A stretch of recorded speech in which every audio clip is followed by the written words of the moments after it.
रहीम। सबसे पहले तो मैं शुक्रगुजार हूँ आप सबका कि आप यहाँ मौजूद हैं। मैं आज ख़ास तौर पे सिंध सूबे के हवाले से कुछ चीज़ें आपके साथ शेयर करना चाहता हूँ। सबसे पहले तो हम अल्लाह ताला के शुक्रगुजार हैं और सिंध के अवाम के शुक्रगुजार हैं कि उन्होंने भारी अक्सरियत के साथ सूबा सिंध में पाकिस्तान पीपल्स पार्टी के उम्मीदवारों को, चेयरमैन बिलावल भुट्टो जरदारी साहब के उम्मीदवारों को, आसिफ अली जरदारी साहब के उम्मीदवारों को उन्होंने कामयाब किया और इंशाअल्लाह ताला सिंध हुकूमत पाकिस्तान पीपल्स पार्टी बनाने जा रही है। ये इलेक्शन आसान नहीं थे, हमें कई मुश्किलात हुई। लोगों का ये ख्याल है कि शायद सिंध के अंदर बड़ी आसानी से इलेक्शंस नहीं थी। इन इलेक्शंस के लिए हम 5 साल से काम कर रहे थे। लोग तो इलेक्शन कैंपेन करते हैं जब इलेक्शन अनाउंस होती है, लेकिन पाकिस्तान पीपल्स पार्टी ख़ास तौर पे सूबा सिंध में जिस दिन पिछली हमारी असेंबली ने हलफ उठाया था, वो दिन था 11 या 12 अगस्त 2018। उस दिन से हमने अगली इलेक्शन का काम शुरू कर दिया था। 5 साल की मेहनत थी जिसमें सूबा सिंध के लोगों की खिदमत की। चेयरमैन बिलावल भुट्टो जरदारी साहब, सदर आसिफ अली जरदारी साहब की ख़ास हिदायत के ऊपर अमल करते हुए, और मेरे साथ मेरी काबीना के भी कुछ दोस्त मौजूद हैं जो पिछली काबीना थी हमारी, और हम सब ने, चाहे वो फ्लड्स का टाइम हो, चाहे कोविड का ज़माना हो, और ख़ास तौर पे जब इमरान खान की सिंध दुश्मनी चल रही थी एक वफाकी हुकूमत की, उस वक्त जिस तरीके से सिंध के लोगों के साथ हम खड़े रहे हर मुश्किल में, और वो ही सिला मिला है। तो ये आसान काम नहीं था, 5 साल की मेहनत थी। बाकी लोग तो इलेक्शन के लिए 1.5-2 महीने से काम कर रहे थे। दूसरी जो बात मैं करना चाह रहा हूँ, कल हमारी सेंट्रल एग्जीक्यूटिव कमेटी का इजलास था। इजलास ख़त्म हुआ तो मुझे किसी ने कहा कि कल GDA ने एक प्रेस कॉन्फ्रेंस की है। उस GDA की प्रेस कॉन्फ्रेंस को मैंने फिर जाके सुना। मैं उसके बारे में कुछ अपने ख्यालात का इजहार करना चाहता हूँ। सबसे पहले तो मुझे बहुत अफसोस हुआ पीर साहब पगारा, जिनके लिए मुझे बहुत ज़्यादा एहतराम है, मेरी समझे रिश्तेदार भी बनते हैं, और बहुत ज़्यादा उनके वालिद साहब बड़े पीर साहब पगारा मुझसे बहुत ज़्यादा शफ़क़त के साथ पेश आते थे, और पीर साहब पगारा अभी मौजूदा जो है राजा साईं, वो भी बहुत शफ़क़त के साथ पेश आते हैं। पीर साहब पगारा को GDA ने इस्तेमाल कर दिया कल। पीर साहब पगारा से चेयरमैन बिलावल भुट्टो जरदारी साहब के साथ मेरे ख्याल 1.5 या 2 साल पहले मुलाकात हुई थी, मुझे एग्जैक्ट टाइम याद नहीं है। तो जब हमने बात की, गए थे किसी और एक सोशल मसले पे ताज़ियत के लिए गए थे उनके पास, तो जब लीडर्स मिलते हैं, सियासत की बात होती, तो पीर साहब ने कहा भाई मैं सियासी आदमी नहीं हूँ, मेरे से सियासत की बात नहीं करो, एग्रीकल्चर की बात कर लो, आजकल मैं खेती बाड़ी कर रहा हूँ, और सियासत की बात करनी है तो मेरे भाई के साथ करो। अब उस भाई ने और पूरी GDA की जमात ने पीर साहब को झूठ बता के सामने खड़ा कर दिया और उन्हें ख़राब किया। तो मैं पीर साहब से कहता हूँ कि पूरी हकीकतें पता कर लेते तो ज़्यादा बेहतर होता। शुरुआत ही उन्होंने की, उन्होंने 1970 की बात की, 88 की बात की कि इतनी सीटें तब भी नहीं ली थी। 70 में शहीद जुल्फ़िकार अली भुट्टो का तूफ़ान था, हम सबको पता है। 88 में पीर साहब पगारा, उस वक्त सिटिंग पीर साहब पगारा, शाह मर्दान शाह मरूम, वो खुद इलेक्शन लड़े थे। वाहिद है कि पीर साहब सिटिंग इलेक्शन लड़े हो, और बुरी तरीके से हारे थे 88 में, जो 88 की जिक्र कर रहे हैं। इस दफ़े जो इलेक्शन हुए, मुझे बड़ी हैरत हुई कि पीर साहब ने कहा, मैं सबसे पहले तो पीर साहब मोहतरम उनसे कहूँगा अपने दोस्त बदल लें। उन्होंने कहा मेरे एक दोस्त ने मुझे 3 महीने पहले कहा कि आपके सामने 0 लिखा है। यार ऐसे दोस्त रखते क्यों हो जो आपको ये बताए कि 0 रखा हुआ है आपके सामने, और फिर भी अभी दोस्त कह रहे हैं उनको। तो दोस्त बदल लें अपने। मेरे ख्याल है ये आपके मुखलिस दोस्त नहीं है, आप मुखलिस दोस्तों के साथ काम करें। और उन्होंने कहा कि जी कहा गया है कि पीपल्स पार्टी सारा स्वीप करेगी। पीपल्स पार्टी ने, जैसे मैंने कहा, 5 साल मेहनत की है, एक सीट का हिसाब देने के लिए तैयार है कि कैसे हमने जीती है। हमारे खिलाफ पीपल्स पार्टी की जो क़यादत थी, उनकी जो जिस तरीके से उन्होंने इलेक्शन लड़ा, मेरे लिए बड़ा आसान था इलेक्शन। मेरे अपोनेंट का शायद आपको नाम भी नहीं पता हो, इधर सारे आप हैं, इधर नासिर शाह के खिलाफ कौन खड़ा हुआ था, किसी को नाम आता है?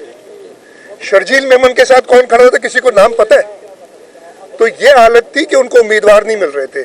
मिला जुला के इधर उधर से सारी जमातें सपोर्ट कर रही हैं, उसके बावजूद 15-20% से ज़्यादा उन उम्मीदवारों ने वोट नहीं लिए।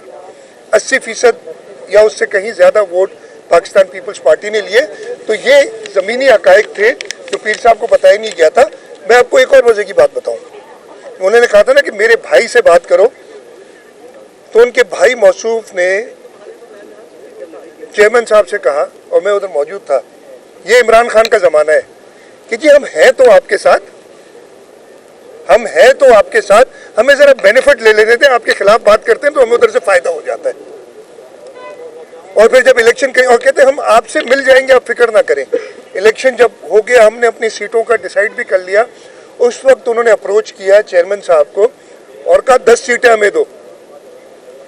चेयरमैन साहब ने उनसे कहा कि अभी, और पार्टी ने कहा कि अभी तो बहुत देर हो गई है, हम तो अपनी ऐलान कर चुके हैं, लेकिन वैसे भी आपकी सीटें बनती क्या है? पिछली दफ़े GDA ने 2018 में 3 सीटें ली थी कौमी असम्बली की, जिनमें से 2 उनको छोड़ के चले गए, एक ही रह गई थी खातून जो उनके साथ रही।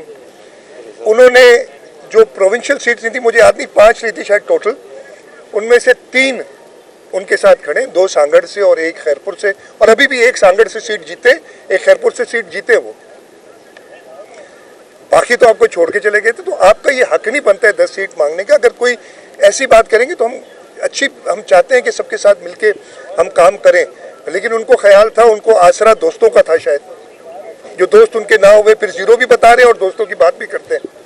तो ये मैं क्लियर करना चाहता था कि ये थी। उसके साथ साथ मुझे बड़ा अफसोस हुआ कि उन्होंने पीर साहब से बातें करवाई, और वो इंसिडेंट्स जो इस वक्त ख़ास तौर पे कुछ अजला में, और मैं नाम लूँगा, सांगड़ में, खिपरों के अंदर उनका जो कैंडिडेट था, जो उनका था नहीं, जो भी आया था, उनको ताज़ा ज्वाइन किया था उसने, उस कैंडिडेट ने जो उधर धांधली की कोशिश की, उसकी वजह से एक शख्स की हलाकत हुई है, मरी कबीले का, और दूसरे की टांग में गोली है। दूसरी उन्होंने बात की कि जी लियाकत जतोई पे, मुर्तज़ा जतोई पे, और लाड़काना की उन्होंने बात की, मैं लिख के लाया था, और ये सारे हुए। अब मैं बताता हूँ, फरीदाबाद मेहर, जहाँ लियाकत जतोई कह रहा है कि मेरे किसी रिश्तेदार पे FIR हो गई, FIR स्टेट ने काटी है, मैंने सारी तफसीलात ली, स्टेट ने काटी है, उधर एक खासकेली का मर्डर हुआ है इलेक्शन के दिन। क्या FIR भी नहीं कटेगी किसी मर्डर पे, और उसको भी सियासी तौर पे इस्तेमाल करेंगे, किसी बंदे का खून हो जाए। दूसरा, मुर्तज़ा जतोई साहब अपने काफिले के साथ इलेक्शन के दिन जा रहे थे, वहाँ पे फायरिंग हुई, एक शख्स के पेट में गोली लगी है, उसकी FIR कटी है। क्या FIR भी ना काटें? मरवत की बात की कि मरवत साहब चिड़िया भी नहीं मारते, और उनके ऊपर केस कर दिया है। मरवत साहब और उनके लोगों ने इलेक्शन की रात हमारे कैंडिडेट्स को हरासा किया, हमारे कैंडिडेट सईद गनी के भाई को उन्होंने अबडक्ट किया, और जब वो उधर से उन्हीं के लोगों ने फिर कुछ करके निकाला तो पीछे उनके फायर किए उनके ऊपर, वो FIR कटी है उनके ऊपर। अब क्या मतलब है आपका कि आप बदमाशी भी करेंगे, धांधली करने की कोशिश भी करेंगे, और आप कहेंगे कि जी आप स्टेट कोई काम ना करे? ये हमने नहीं काटी। इस वक्त इंटरिम गवर्नमेंट है, इंटरिम चीफ मिनिस्टर है, इंटरिम होम मिनिस्टर है, जो एक रिटायर्ड ब्रिगेडियर हैं, उनके कहने पे ये हुआ होगा ना सारी FIR, अभी तो हमें नहीं काटी। लाड़काना बहुत ही अनफॉर्चुनेट वाक़या, एक होटल पे हमारे मुखालिफ उम्मीदवार थे, उनके हामी, इसलिए उन्होंने वोट नहीं दिए, जाके रात को पहले हमला करते हैं और फायरिंग वगैरह करते हैं। अगले दिन सुबह फिर जाते हैं, जब अगले दिन सुबह जाते हैं पुलिस पहुंच जाती है, और इस सारी अल्टरकेशन में 2 लोग, एक पुलिस का ASI अली सुल्तान जिसका नाम है, उसको 2 गोलियां लगती हैं, दूसरा हसन चांडियो उस होटल के मालिक का, उसको 5 गोलियां लगती हैं, 5 गोलियां, पेट पे, सीने पे, शोल्डर पे। ASI को 2 गोलियां एक सीने पे लगी है और एक कंधे पे लगी है। तीसरा एक दहानी की डेथ होती है, उसको पीठ पे गोली लगी है। FIR भी नहीं कटेगी क्या? और वो स्टेट ने काटी है FIR। तो पीर साहब को हकीकतें मालूम करनी चाहिए थी इससे पहले कि वो इस्तेमाल होते GDA के उन लोगों के साथ जो हारे हुए थे, जिनका कभी चांस नहीं बनता था। और उसके बाद आखिर में जब एक सवाल उनसे होता है कि जी आप तो इस्टेब्लिशमेंट की पार्टी हैं, उन्होंने कहा जी हम 2 लोग छोड़ें, इस्टेब्लिशमेंट नाराज़ हो जाएगी कि हम कैसे जीत गए। वो उनकी मर्जी है, छोड़े ना छोड़े, उन्होंने जीती है तो रखें, नहीं छोड़ी छोड़ देते हम इलेक्शन लड़ेंगे दोबारा। इलेक्शन में जो भी जीता हम खड़े ज़रूर होंगे हमारे उम्मीदवार, इसलिए कोई इतने बड़े डिफरेंस से हम नहीं आ रहे। लेकिन ठीक है, अब वो हार गए इलेक्शंस 2 जो सूबाई असेंबली की थी। कहते तो उनसे सवाल किया कि जी आप तो इस्टेब्लिशमेंट को राज़ी रखने के लिए कहते, इस्टेब्लिशमेंट ने फैसला किया था आप सीटें छोड़ रहे, अब आप ये सारी जो बातें कर रहे हैं तो इस्टेब्लिशमेंट तो नाराज़ हो जाएगी आपसे। तो उन्होंने बड़ा मज़ेदार जवाब दिया था कि जी बेटा भी जब बाप से नाराज़ हो जाता है तो बेटा भी घर छोड़ के चला जाता है। तो यार बाप बेटे के मामले में हम नहीं पड़ते, ये उनका फैमिली का मामला है, बाप बेटे का वो खुद संभालें। ये मेरा नहीं ख्याल है कि मुनासिब है मुझे कुछ कहना, लेकिन ये मैं ज़रूर कहूँगा कि अपनी शिकस्त को तस्लीम करें। सिंध के अंदर पीपल्स पार्टी ने अपने 5 साल की मेहनत पे, 5 साल के काम पे, हमारी लीडरशिप और सिंध के अवाम अभी भी शहीद जुल्फ़िकार अली भुट्टो और शहीद मोहतरमा बेनज़ीर भुट्टो के शहदाई हैं। उन्होंने मैं ख़त्म कर लूँ आखिरी, वो अभी भी शहदाई हैं। और उसके साथ अब बिलावल भुट्टो ज़रदारी साहब और आसिफ अली ज़रदारी साहब ने जिस तरीके से पार्टी को वहाँ संभाला हुआ है, इंशाअल्लाह ताला जो हमारे उम्मीदवार जीते और अच्छी लीड से जीते। मैं आपके टीवी पे तज्ज़िये भी सुन रहा था, वो लोग यही कह रहे थे कि इतनी लीड कैसे आ गई पीपल्स पार्टी की। तो बहुत मंझे हुए एंकर्स ने खुद ही जस्टिफाई किया कि नहीं जी पीपल्स पार्टी ने यहाँ काम किया है, बाकी सारी जमातें सिंध के लोगों को छोड़ के चली गई हैं। और जिसमें ये सारी जमातें जो नेशनल जमातें उनकी मैं बात करता हूँ, इसीलिए कोई भी सीट नहीं जीत सका।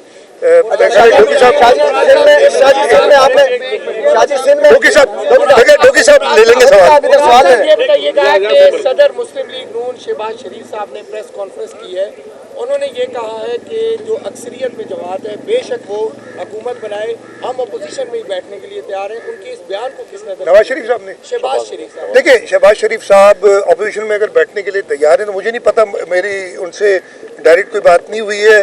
बिलावल भुट्टो ज़रदारी साहब के साथ आसिफ ज़रदारी साहब की ज़रूर मुलाकात हुई है। उस मुलाकात में तो शायद कुछ और कहा गया है और वही अब डेलिब्रेट हो रहा है। ऑब्वियसली जब उसकी बात होगी, CEC हमारी कंक्लूड होगी तो सारी बात आपको शेयर की। अच्छा शादी ये बताइएगा कि सिंध में आपने लीड किया, जी इधर सिंध में आपने पिछली टीम को लीड किया, क्या एक मरतबा फिर आप लीड करेंगे या कोई नया लीडर होगा? बता दें MQM के साथ मिलाएंगे, हालांकि आपके पास मेजोरिटी है। अच्छा, दोनों सवालों को जवाब देता हूँ। पीपल्स पार्टी में ये फैसला लीडरशिप करती है। मुझसे एक बड़े मंझे हुए एंकर ने सवाल किया था, यही सवाल जैसे आपने किया, तो मैंने कहा कि हमारे यहाँ जिसको टिकट देते हैं ना, इस वक्त इंशाअल्लाह ताला 113 से 114 हमारे मेंबरान होंगे, उनमें से हर एक अहल है लीड करने के लिए। और पीपल्स पार्टी की लीडरशिप फैसला करती है, हमारे यहाँ कोई कैंडिडेट नहीं होता। और वो जब जो फैसला करेगी वो इंशाअल्लाह ताला मेजॉरिटी तो ये होगा। MQM की जहाँ तक हमने बात की, देखिए MQM अगर फेडरल गवर्नमेंट में तो शायद नून लीग अगर बनाती है गवर्नमेंट, मुझे नहीं पता क्या आगे अनफोल्ड होता है। वो MQM के वोट्स को अपने साथ काउंट किए हुए बैठे हैं। अगर वो बना सकते हैं MQM के साथ तो बना लें हुकूमत। पहली बात तो ये, MQM को अपना मिजाज थोड़ा बदलना होगा। बड़ी मुश्किल से हमने कराची शहर के अंदर, पूरे सिंध में ख़ास तौर पे कराची शहर के अंदर, और इसमें हमारी पुलिस, हमारे रेंजर्स, हमारे फौजी जवानों ने शहादतें नोश फरमाई हैं। और उन्होंने आके एक जो उनका बानी कायद था उसकी सियासत को ख़त्म करके इनको भी मजबूर किया कि अपने बानी कायद को छोड़ दें, और अमन व अमान कायम हुआ है। लेकिन कुछ ज़बान जो उन्होंने इस्तेमाल की है अभी, वो बहुत ही नामुनासिब है। ये कहना, मैं कहते हैं क्या कि जी खैरात में इनको मिली थी मेयरशिप, वो भाई तुम इलेक्शन लड़ने के लिए तैयार नहीं थे, हमने मिन्नतें की थी इलेक्शन तो लड़ो, कहते हमारे पास पोलिंग एजेंट नहीं है। पता नहीं साल एक में क्या हो गया कि पोलिंग एजेंट भी आ गया और इतनी सारे नशस्तें जीत गया। वो अपनी जगह बातें जो उस पर किसी वक्त बात करेंगे। लेकिन अगर उनका ये रवैया रहा और उन्होंने किसी भी तौर से अमन व अमान को डिस्टर्ब करने की कोशिश की, तो ना सिर्फ पाकिस्तान पीपल्स पार्टी की सूबाई हुकूमत थी, सूबाई हुकूमत पीपल्स पार्टी की बनेगी, बल्कि कौमी इदारे भी ये एक्सेप्ट नहीं करेंगे कि अमन अमान खराब हो। बड़ा क्लियर है। घेराव की बात की है और पीपल्स पार्टी की तरफ से भी उनको आपको शिकायत मौजूद हो रही है कि सूबे में पीपल्स पार्टी के कैंडिडेट के खिलाफ धांधली हुई है, तो आप इस चीज़ को किस तरह कंट्रोल करेंगे, किस तरह देखेंगे? देखें, धांधली के बावजूद सिंध के लोगों ने वो सारे धांधली के उनके अज़ाइम जो है वो डिफीट किए। जैसे कहा कि हम पूरे सिंध में MNA कोई भी नहीं हारे, सब जीते और अच्छी लीड से जीते, डिस्पाइट कि उन्होंने, मैंने बताया आपको, धांधली की। और वो अगर किसी दिन बताएंगे आपको, लेकिन जब जीता हुआ होता है तो वो नहीं कहता कि मेरे साथ धांधली हुई है। लेकिन वो पोलिंग स्टेशन जिस पे और जिसकी वजह से हमारी 2 लोगों की शहादतें हुई हैं ड्यूरिंग द इलेक्शन, ज़रूर वो होगा। बाकी पीर साहब पगारा कह रहे थे, मेरे ख्याल पता नहीं उन्होंने सोचा नहीं था पूरी तरीके से कहने से पहले कि वो घेराव करेंगे। वो घेराव करने में उन्होंने जितने वोट लिए ना पूरे सूबे में, उतने लोग भी जमा कर लें तब भी घेराव नहीं होगा। पाकिस्तान पीपल्स पार्टी जो है उस पर सबकी नजरें हैं, आज के इजलास में क्या फैसले होने जा रहे हैं? अगर वजारत उज़्मा मुस्लिम लीग नून को मिलती है तो क्या पंजाब में फिर आप बड़े ओहदे लेंगे? देखिए, ये डिलिब्रेशन सारी CEC में हो रही हैं। हमारी CEC काफ़ी लोग हैं। कल भी मेरे ख्याल है कोई 20-25% लोग अपनी राय दे सके थे। पाकिस्तान पीपल्स पार्टी की लीडरशिप की, हमारी जमात की ये खासियत है कि सबसे राय लेते हैं और उसके बाद एक कलेक्टिव फैसला होता है। तो इस वक्त चेयरमैन साहब, सदर साहब सबसे राय ले रहे हैं, डिफरेंट, सबकी अपनी आरा आ रही हैं और इंशाल्लाह ताला पाकिस्तान पीपल्स पार्टी वही फैसला करेगी जो इस मुल्क के मफाद में हो, जो इस मुल्क को इस कठिन सूरत हाल से निकाले, मज़ीद ख़राब ना करे, जो काफ़ी इस वक्त 2018 की कारकर्दगी की बुनियाद पर आपने 5 साल बाद जो है वो भारी अक्सरियत हासिल की है, लेकिन ये भारी अक्सरियत कराची में क्यों नजर नहीं आती? मैं जवाब देता हूं। वहाँ से 17 नशिस्तें कौमी असम्बली की MKM जीत जाती है, 28 17 नहीं 15। तो क्या कहेंगे? हाँ, मैं जवाब देता हूँ। देखें, हम पिछली बार 3 नशिस्तें कौमी असम्बली की जीते थे 2018 में, 3 से हम 7 पे गए, यानी डबल से भी ज़्यादा। तो हमने बेहतर तो किया है। हाँ, मुत्तहिदा कौमी मूवमेंट जो 15 सीटें जीती है उस पर हैरत ज़रूर है, उसको एनालाइज भी कर रहे हैं, हम देख भी रहे हैं। हमारा ये ख्याल है कि कई जगह पे हमारे कैंडिडेट्स आगे थे, लेकिन रिजल्ट जब आए उसको एनालाइज करेंगे। हो सकता है हमारी ये बात गलत हो, लेकिन उसको एनालाइज करेंगे। तो ऐसा नहीं कि पीपल्स पार्टी ने ख़राब किया, पीपल्स पार्टी ने 2018 से डबल से भी ज़्यादा सीटें ली हैं कराची शहर में। हमारी सूबाई असम्बली की 7 थी, अब मेरे ख्याल है 10 आई हैं, और 3-4 नशिस्तें ऐसी हैं जिसमें हमारा ख्याल है कि हम जीते हुए हैं। अब वो प्रोसेस होगा, आगे चलेगा, तो हमने बुरा नहीं किया। हाँ, हैरत ज़रूर है कि मुत्तहिदा कौमी मूवमेंट 15 सीटें कैसे लेगी, जबकि 1 साल पहले मेरे शर्जील मेमन साहब, नासिर शाह साहब गवाह होंगे, हमने इनके साथ मीटिंग की थी। इलेक्शंस जब बल्दियाती हो रही थी, उन्होंने कहा जी हम कल नहीं लड़ सकते, हम इलेक्शन नहीं लड़ सकते इसलिए कि हम तैयार नहीं। अचानक इलेक्शन हो गया। भाई 4 बार इलेक्शन पोस्टपोन हुए थे, वो हर दफ़े इसी आसरे में होते थे कि इलेक्शन पोस्टपोन हो जाए, लड़ना नहीं है हमने। तो ऐसी क्या बात हो गई कि 1 साल के अंदर वो जमात जिनके पास पोलिंग एजेंट नहीं थे वो 15 सीटें जीत जाती है। तो मैं हैरत का इजहार कर सकता हूँ उसमें। आखिरी सवाल जो भी ये डोकी साहब जिसका कहेंगे, इजाज साहब। ये पहला इलेक्शन है जिसमें वो जमातें जो कह रही है हुकूमत बनाएंगे और वो जमातें जो धांधली का इल्जाम लगा रही है वो सब धांधली का इल्जाम लगा रही है। आप इस पर क्या कहेंगे? ये ऐसा क्यों हो रहा है? क्या ये इलेक्शन फेयर एंड फेयर? देखिए हमारे मुल्क में अनफॉर्चुनेटली हर इलेक्शन, 2018 के इलेक्शन में भी सिंध में हमने हुकूमत बनाई थी, उस वक्त भी हमें सख्त एतराज़ात थे, इस वक्त भी बहुत शदीद एतराज़ात हैं जो इलेक्शन के रिज़ल्ट हैं। लेकिन हम हमेशा उसका कानूनी कार्रवाई या कानूनी तरीक़ेकार इस्तेमाल करते हैं। हम कोई गैर कानूनी और ऐसी चीज़ नहीं करेंगे जिससे मुल्क में कोई बहरान पैदा हो। और बाकी जमातें भी कह रही हैं, अब इस वक्त जो सबसे बड़ी जमात वो इंडिपेंडेंस जो PTI के बन के उभरे, हैरत है, वो भी कह रहे हैं कि धांधली हुई है। तो वो ज़रूर एड्रेस करना पड़ेगी उनकी जो इश्यूज़ है कि हुई है, और वो उनके पास ये सारे कानूनी मराइल मौजूद हैं कि उनको एड्रेस करके वो अगर समझते हैं उनके साथ हम भी वो कानूनी सारे मराइल इस्तेमाल करेंगे। बिलावल भुट्टो जरदारी ने अपने इलेक्शन से पहले अपने करेंगे। उन्होंने कहा था कि हमारी नजरें अवाम की तरफ है, हम अवाम के लाडले हैं। क्या अवाम का प्यार काफी नहीं था कि जो पाकिस्तान पीपल्स पार्टी है वो अभी इलेक्शन जो नताइज थे वो मुकम्मल नहीं हुए, लेकिन उन्होंने रातों रात जो मुलाकातों का सिलसिला भी जारी कर दिया। क्या अवाम के वोट देखिए, आपके लिए काफी नहीं थे? मैं दोबारा से मैं जवाब दे देता हूँ। बनने जा रहे हैं? मैं जवाब देता हूँ। PDM 2 नहीं बनने जा रही, नंबर 1। नंबर 2, मेरे जो अभी तक ख्याल है, देखें आगे क्या होता है। मुलाकातें कभी दरवाजे सियासत में किसी के बंद नहीं किए जाते। कोई भी मिलना चाहेगा तो बिल्कुल उनसे मुलाकातें होती हैं। मैंने पहले ही कहा था, हमारी सेंट्रल एग्जीक्यूटिव कमेटी मिल रही है, वो हर एक से राय ले रही है अपनी, और इंशाअल्लाह ताला फैसला वो करेगी जो मुल्क के बेहतरी में होगा। इस वक्त सूरत हाल ये है कि पीपल्स पार्टी की ऐसी पोजीशन है कि पीपल्स पार्टी के बगैर हुकूमत बन नहीं सकती किसी की भी। तो हमने ये ज़रूर सोचना होगा, और ये लीडरशिप और पूरी जो हमारी CEC वो सोचेगी, क्योंकि ऐसा बहरान पीपल्स पार्टी पैदा ना करे जिसकी वजह से मुल्क शदीद और बहरान में चला जाए।